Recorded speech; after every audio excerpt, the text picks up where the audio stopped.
ตอนนี้11 โมงกลางคืนหรือว่า5 ทุ่ม 42 นาทีพี่น้องมาหอดเฮือนตาเขียวเมานักโทรให้เฮากับตาจ่อยเมื่อเอาตาจ่อยขับรถใหญ่ขับรถจักรเอารถใหญ่ตาเขียวเมานักขับรถบ่ได้ตอนนี้บ่ฮู้สติสตังค์เลยพี่น้องลูกสาวหลาลูกสาวกกเบิ่งเอาเลยสภาพตอนนี้เมียกำลังสิใส่สโลมน้ำแทงน้ำเกลือให้ปกตินี่ต้องไปพื้นอยู่ห้องหมอได้เซอุกซี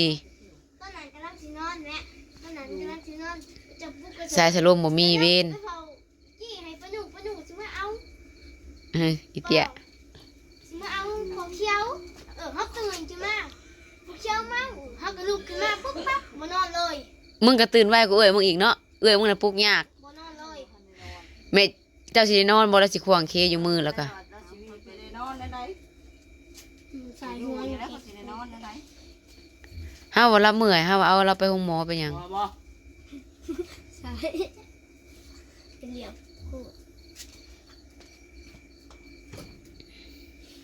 มาอุ้ยก็ได้ยังอ่ะโอ้ยมันก็แขวคนขึ้นมวนมันก็เป็นอันเวนเลนเวนเพื่อมันก็ได้ลูกมาดังพายย่างเอาอันลุงตกเตียง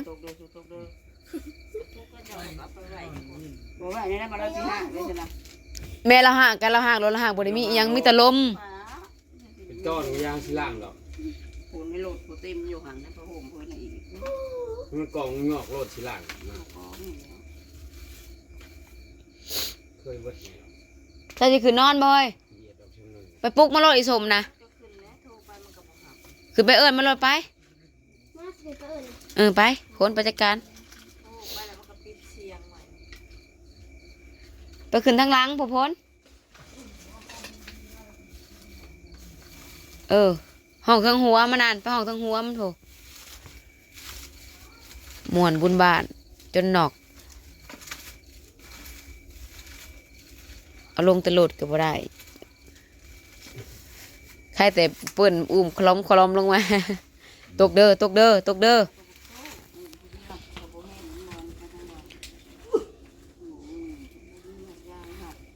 เห็นเป็นปุ่มนี่เช้ามองได้มองหนึ่งเปิ้นเขื่ออีแม่คิ้วบด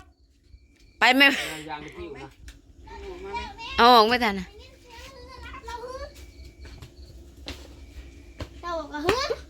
เอามาใบแล้วเฮ้ย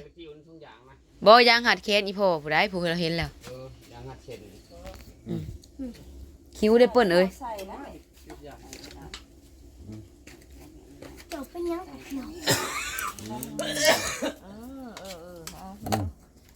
จะใส่บ่ไผสิว่าเพิ่นสิกินปานนี้คงสะสมแต่เช้าแต่ได้นะกินน่ะสะสมอยู่ในพ้นบานนี่ที่ใส่สลมได้เห็นแล้วแม่มึงหายพ้นเมื่อกี้นี่ก็พ่อนอนเขาก็ยังนอนจ้ะปานนั้นมึงอยากเมื่อบุญนำลามึงเบิ่งคันข้าน้าหูนั่นเชื่อนะข้าบ่เมื่อละข้านั่งอยู่ข้าบ่มีหมุงอยู่เลยมันลงแล้วบ่เฮ้ยสมนะแต่ว่าลูกก็เถื่อหื้อนะปลุกกันอกกระถึกอีสมก็บ่อยากมาอยู่น้ำน้องตอนไหนกำลังนอนรับปากจะทำไปที่นอนเลยเวลาพัดมึงยังบ่ได้นอนอยู่ระวังตกเจ้าตกเตียงขึ้นมาจะเช็ดเอาได้ไปขังไว้พ้นไว้พ้นย่อแข็งอ่ะคนเมื่อยเฮ้ยเนาะไปเอาแว่นมาเอาแว่นยังคมบ่แม่ยังพ้นเดินไปใจกันระวังเดินเมื่อยขวางเคแล้วเฮ้ยคนเมื่อยเอาหลับยังหลับผมคมนี่เอาไปหาเอาสีขาวซะสิใส่น้ำให้มีแห้งนี่จับแขนแล้วไว้พ้นจะติ้งเขาจะจับโต๊ะจะไหวล็อกจะไหวเอ้ยจะติ้งไหม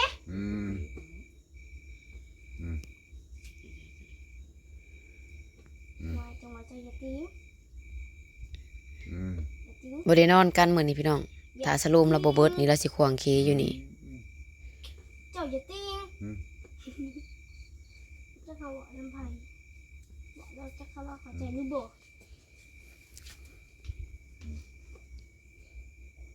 หากคันเราไปใส่เราไปใส่ออกซินี่บ่เกิน2 ชั่วโมงแล้วก็มีแห้งเนาะบ่เมื่อดอก คิดอยากบอกอีเมเอาไปอันสุขศาลาพุ่นแหละ หนาวเฮ้ย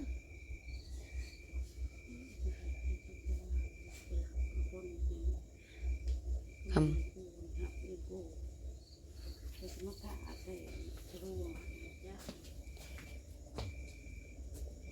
แม่มันคำมันดีดนะไพ่มันหยุดบ่ เขามันไผ่เป็นเป็น เต็มร้อยให้มันดี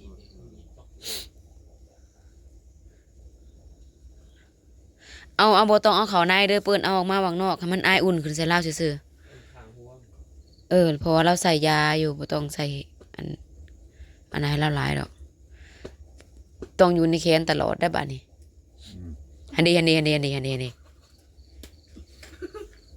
เอาผู้เมียกะ เนี่ยที่จับนี่น้ำมันจะติดแหลมบ่ดึงเนี่ยเลย มันเรียกตีมึง เด้หมอน้ำดีดๆแหละเอาน้ำก็ได้พ้น ใครจะอ่านมาทั้งพี่ เอาไปต่างทางอีเมลบ่พ้น เฮ้ยลูกหย่อนเลย มันเป็นหยังก็สโลม ใกล้ นะ นี่ใกล้มือฮะยังออกใกล้มือ หน่วยมือละปอดก็นี่เฮ็ดอีกแล้ว ในว่า นี่เนาะ นี่ กระตันบ่ขึ้นคือเก่าบ่ขึ้นก็ยามัน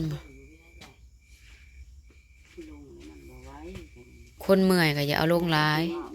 มันไม่กว่าหันมันเปิดเป็นสูตร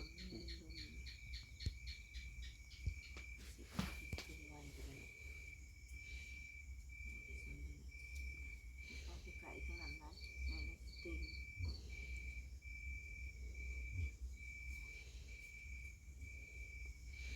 คิดเห็นเมาเมื่อยจะแท้ใดใจคือสิขาดนี่ ก็ โนข้างหนึ่งโอ้ยคือสิลาบเจอเห็นบ่ มึงก็เคยบ่เปิ้นเมาข้างอันฟิวเมาข้างเมาหยังหาได้ ขี่ก็บ่ขี่ที่ห้า อ้าวพ้นสบมือกูเสียช่วงหนึง กูเหมือนจะกูทับบ่ หาดูอยู่ เพราะมันมามันขาด หาดูอยู่โต๊ะพ่อพล มันไปทำมาได้ก็มาค่ะ มามึงหาได้ มันท้องเต้นไปเรียบมันหล่นลงมามันขาดพันอยู่เลย มันไปแล้วซะ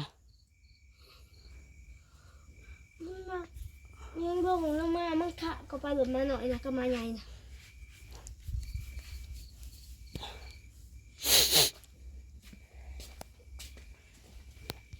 ออกมาว่าฝน เอาไปอีกรถเด้อรถไปภาพเดียวเด้อ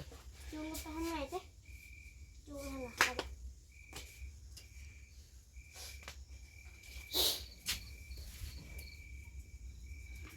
ติดตามตอนต่อไปพี่น้องเดี๋ยวอัปเดตให้เบิ่งDI อันนี้ก็ทวนๆเนี่ยคาราหูบเลยละหูบน้ำหอดนี่เนาะ มือจับจองหอนได้เรื่อย จักนาทีเลยผ่านไปนี่โอ้10 15 นาที หอดแล้ว อันนี้เราให้เมื่อแหละจะนำบ่ห้าใส่ถุงใหญ่ ไอ้จับเบิ่งกับคุณลุงนะนี่เนาะ ลูกใส่หล่ะ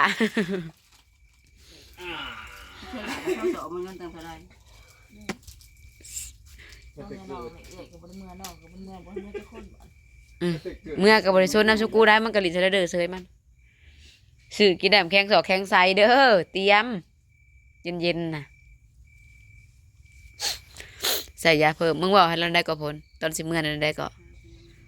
ตอนสิไปนั่นยิ้มแก้มสดใสมาตอนมาเลย มึงบอกเราเด้อบัดเราตื่นมาเด้อ บ่ต้องห่วง ไปล้างไม้กูผู้เปิ้น บ่ต้องห่วง ไปตื่นแล้วมึงย่องเราโลด นี่แก้ม หลุดไผ แล้วก็เราตะเขาเนี่ยเป็นโมเมนต์อะ อัด3ไผอีกอัด4 ป้าก ลัวมึงกับบักกล้องกูเบิ่งคักเลย ดำ กล้องกล้อง แม่นโบ ป้าบักไก่เสะล้มในใส่ น้องเคียนเนี่ย ไพ่ล้ม เอาละ เจ็บบ่นี่นะ เจ็บเต็ม ป้า เจ็บกับไปหาชาวยาอยู่ห้องหมอโห มึงเบิ่ง มึงหมู่เด้ซะไปใส่มาจังเจ็บนะ สิดินน้องเคียนเนี่ย ไม่หลินยังในน้อง โอ้ เขีย ย น อุกอ่างเด้ มึงคาแห้งบ่ ทำมือดึกดื่นยังไปบ่จักสิ อัดสี่นะ ตามงัว งัวโดดมึงใส่ไม่สิบ่ตับ สู้ขี่ไว้เลยลุงงัว หมู่เด้ซะหมู่บ่ได้เจ็บบ่ เมื่อยเด้ เข้ามาดูสูบักได้เจ็บนะเข้ามาดู พาไปซักยานี่ รถกู อยู่ซุกซาลาหรอวะ มึงอยู่แล้ว ใส่ไปเดี๋ยวนี้ สายมาให้กูตรวจดูบักได้เจ็บ มีภายในเจ็บบ่ในสาย งัวโดดใส่ โอ้ยสู้ไปหาซักยาโลดในสายหมู่นะคือว่า3 คนลงแต่รถนะป้าสภาพโลดบ่นี่นะสู้ปลินสายอะไรสู้ เล่นน้ำบ้านนี่นะ ทางดำหรือทางอันนี้ บ่ฮอดทางดำซะนะงัวโดดใส่ หากกระไปนี่บ่ แม่น เสียพาหมอดวงมึงดูเขาสิซักให้บ่ เอาไปโลดไปปลูกเขาโลด โชว์บังดู เขียนบาด โทรบ่ติดแล้วขำมืดเลยจากพยายามยิ้มแล้วบริยามแล้วมันนี่พอแล้วเสียละมืออะเอาไปโหลดกูมันกับบ่มีตาเยื่องโคมหั่นแหละ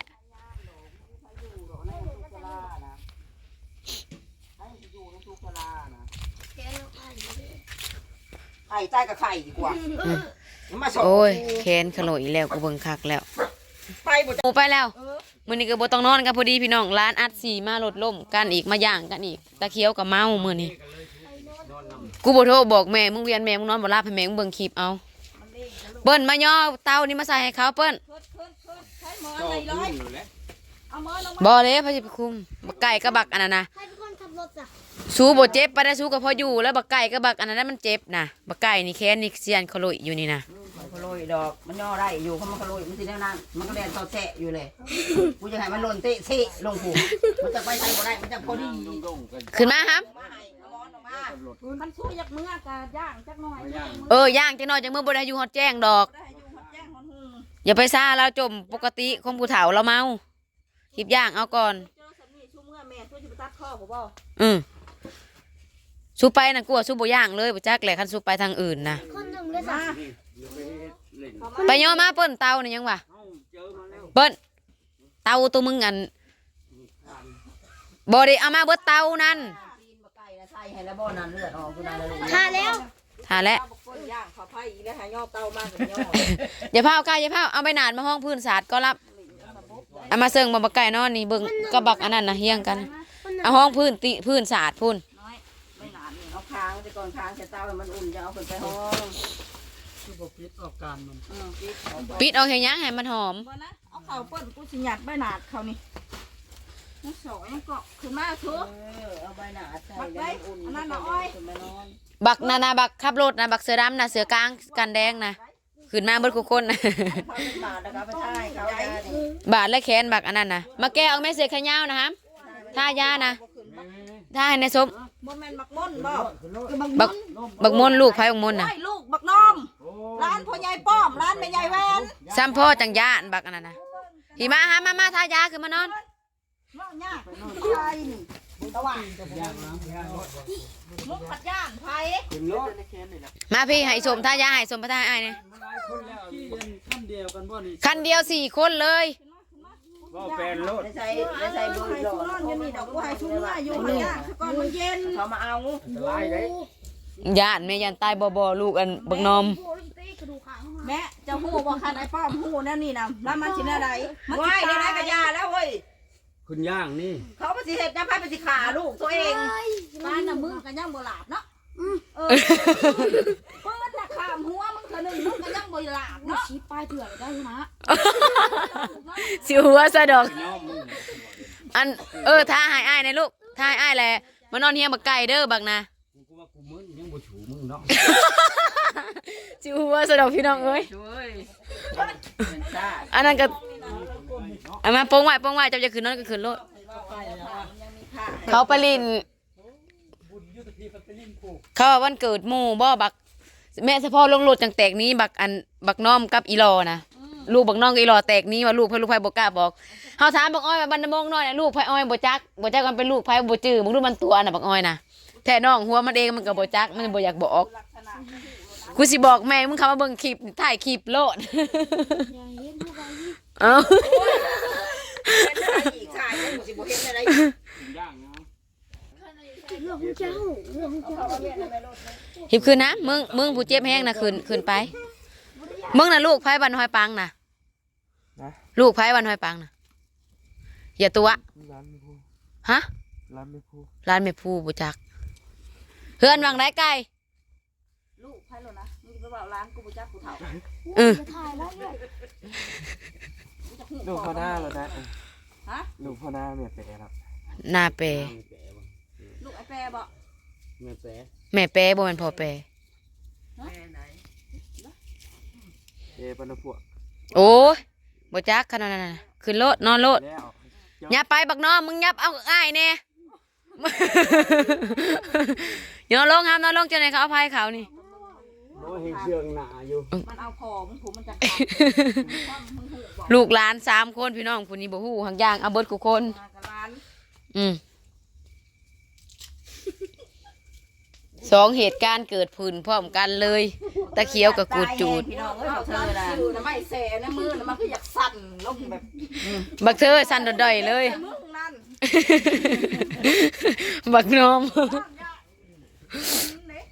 ปานนั้นอยากเมื่อหนาวใส่จิกอยเมื่อหักสร้างลมมันอากาศเย็นเด้อ อากาศมันเย็นเลยมันใส่ไฟมันจะเย็น สู้อุ่นจังหน่อยสู้จังเมื่อบ่ได้เห็นมึงดอกบักน้อม โปรเต็มหนา